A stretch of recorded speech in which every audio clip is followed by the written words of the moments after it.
Yeah, hello everybody. I'm Mark Jarvis. I work here for the Actual Estates Office within the university. I work with Joel Cardinal. I'm one of the sustainability engineers, and I was going to talk you through basically how we approached the business case for our Cryfield Energy Centre, the new CHP system on our existing CHP network, and generally the approach that we took to do that, which we believe is adaptable enough to be basically, you can apply it to anything essentially.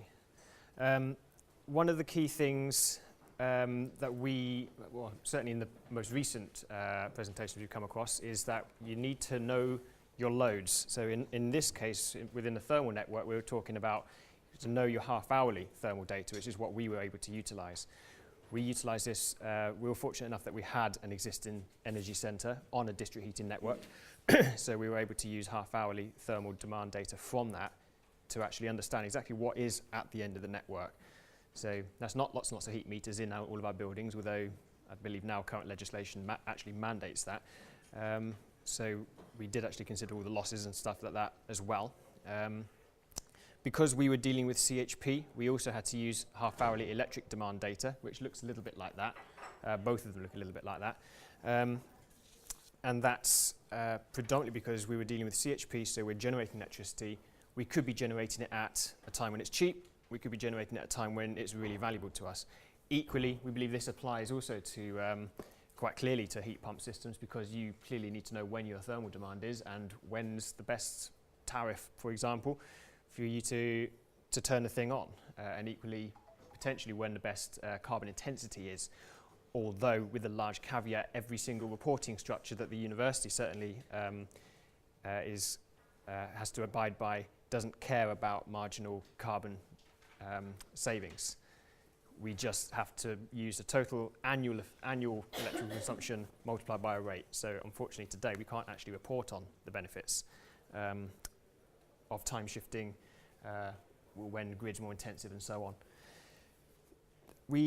Because we were dealing with the Cryfield CHP systems, very expensive. We're obviously looking at timescales which are quite long, and we're also dealing with extending district heating pipework. So it was important for us to know these factors, or at least estimate these factors, going forward.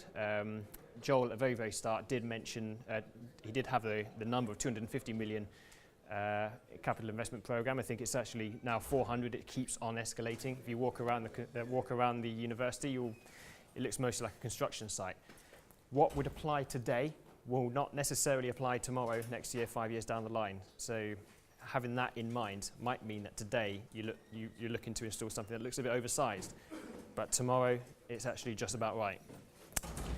The bit which is a bit more of a dark art, unfortunately, is tariff, taxes, subsidies, maintenance, so on and so forth. I'll go back to the electrical data. You need to know essentially when is your electricity most expensive, but also understanding how that's going to happen into the future when you put it alongside your growth. We did map this out year on year for 10 years in order to model our energy centre. Of course, we also need to know the goals, what we're actually trying to do. Save carbon, save money, both. In the university's case, we're trying to save carbon with our CHPs. We can flip over, in theory, to save money and actually we currently save about £3 million a year on our utility bills from all of our CHPs. We could squeeze another £500,000 out of it at the expense of carbon. We would actually be blowing away more carbon, consuming more gas, and because we don't claim that marginal carbon benefit, it would actually cost us a couple of hundred tonnes, I think maybe 1,000 odd tonnes more carbon to save more money. But of course, we're a university. We also have other aspects to this consideration as well. Thermal network, we're actually supplying well over 100 buildings. We need to make sure we can actually do that tomorrow when those things keep on building. And of course, we've also got research schemes, we've also got reputation. Once we understood all of this data, once we got together all this data, and once we understand what we're doing, where we're going, then we need to actually model it. We heard earlier on about Energy Pro, and it's like Chris has disappeared. We actually did this all in Excel. But we modelled our current business case, our current business as the usual approach, and we had to make the comparison just to make sure that the model was actually telling us what we're doing now. That was our baseline. we then obviously had to figure out what technologies were suitable for us. We kind of had a good idea it was CHP, but we were also looking at gasification and other technologies to bolt onto that. And of course, we work closely with our consultants, but inevitably you will end up with some consultants who have favourites in certain areas, and so it's always good to keep an open mind yourselves as clients and as consultants to the options, where the options are not necessarily just the technology, but also how you're actually operating it as well, as obviously the heat pumps, as we've heard throughout the day, is quite a versatile technology. Got my notes here. Want to see what's coming before I hit it? Yeah, we need to understand how that all fits together, of course, in order to be able to accurately monitor it, model it, and understanding. That means also understanding the capabilities and efficiencies of all the constituent bits. So, for example, very briefly, you've got an electrical network. You've got a grid at one end. We've got our supply at the other end, a source at the other end. Sorry, we've got gas coming into a boiler, and we've got heat going out to a network. What obviously we did was stick a CHP in. We had to have a pretty good understanding of how much gas this thing takes in, how much heat it squirts out, how much electricity it produces, the relative efficiencies of that. And we did that on a half-hour basis to understand exactly what the differences are when we generate at night compared to when we generate in the middle of the day, based on our tariffs and our loads. And of course, the models, putting that together as simple blocks like this, does still work for when you can just drop a heat pump in there, in theory. And of course, we all know that heat pumps are sourced from rivers, as we've been told. That's meant to be an air source heat pump of some description. Of course, we're all standing here on a lump of earth. We can put ground source heat pumps in there. And also one of the other things that, when I say about consulting with all the options, this CHP, all CHPs generally kick out waste heat, which is low grade and can't be used in the form of intercooler heat. So in theory, you could actually pull that out as well, near enough for free, as a free source of heat. But of course, you're still paying for the electricity.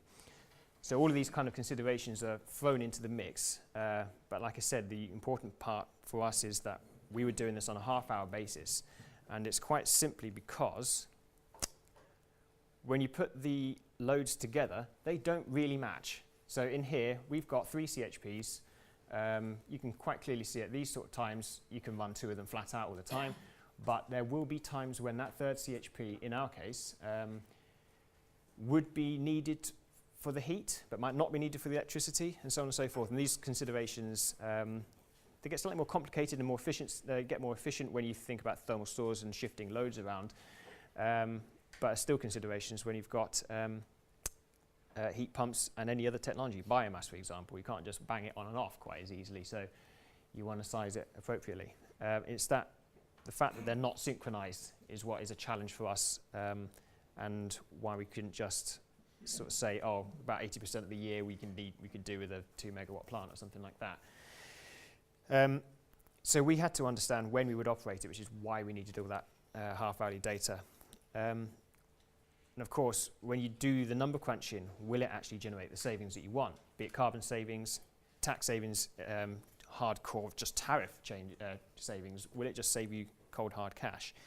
But also, equally, what's it going to do to your operating costs? We've heard about the, briefly touching on things like you can't just turn CHPs on and off, like you can your car, even if you can't really even do it with your car because you're a knacker out your starter motor. These things are pretty bloody big engines. So there were those other restrictions. For every hour this thing runs, even if it's running at, say, 50% load, we still need to pay the maintenance guy for 1 hour's worth of runtime, just like miles on the clock on your car. And so we had to consider all of these other issues as well. So we crunched it all through ridiculously large spreadsheets, like I say, half-hourly, every single year for, I think in total we did a 10-year plan for 72 different scenarios. So that was 720 years worth of half-hourly number crunching for different scenarios of engine size, different network extensions, whether or not we plugged in this building or plugged in that building, different growth scenarios, whether or not we built that new building over there or we built that even bigger one over there, or both, that kind of scenario. And in the end, we had to, of course, come up with some ridiculously looking spreadsheets. That, believe it or not, is a spreadsheet in a heat map form, and we've got various things like, I can't even remember what half of it does now. The little stripy yellow bit here is, I think, the electrical demand after you run a CHP, so this is what you need to make up, and this is the heat demand and things like that. So from that, we were able to put alongside, this is the cheap bit of the tariff, and that's the expensive part of the tariff, and so on. So we can really, truly understand what impact that's going to have on our costs. Then somebody else figured out how much this thing would cost us to put in the capital side, and I think the next speaker is about capital side of things. But we compared, if we ran scenario number 64 out of 72, to business as usual. What are we doing today, including growth? And of course, we had to figure out, we had to obviously understand year-on-year operation costs with investments. How does that make a saving compared to how much we're putting in? How did it compare to the other 71 options for the next 10 years or more? We've actually expanded the system to actually cope with something like 90 odd options now, including different operating modes. Like, for example, I mentioned we can run in certain ways that generate more cash but waste the carbon. And the reason why we were able to do this, and the reason why we did do this, was because we had to be able to tweak things in order to just see how bad it gets when certain things happen. So we've talked about, obviously in this case, CHP, we can, over the age of the system, we can perhaps lose a few % of efficiency over the engine. That's going to be a pretty bad day for the maintenance guy at the end of 10 years.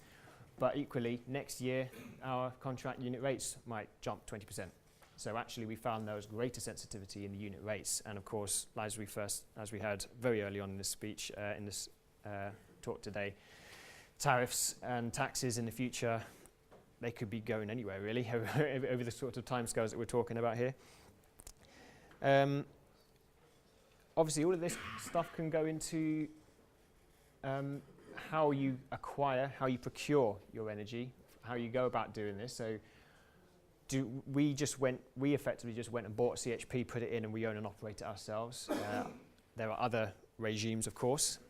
You can go into partnership with your installer and share benefits or punish them if they don't deliver, for example. And that can also change the whole business case. And of course, whilst we compare to business as usual, you've got to compare it to, is it just easier to put it in the bank? Or what if we, in actual fact, if the main goal is to save money, what if we're a university, we just grab some more international students who pay 27 grand a year, get some more UK students who pay 9 grand a year, whatever, there's obviously that other consideration as well. That is probably the fastest I can deliver this whole thing, and that is really in brief how we went through the whole energy centre business case. And so I'm hoping I've just made back time for that man over there, but there is an opportunity for you to look confused at me and ask any questions. Or otherwise, we could discuss what else there is to consider, or considering that it's now just gone 5 o'clock and you're all probably looking a bit like this, we could just move on. I could hand that over to Dave.